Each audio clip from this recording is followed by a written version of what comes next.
Nedir bu başımdaki felaket?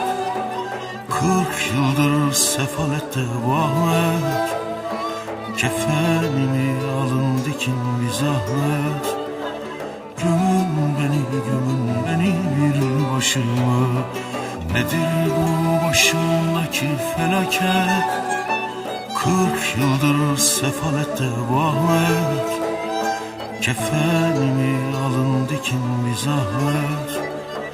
Gömün beni bir başıma.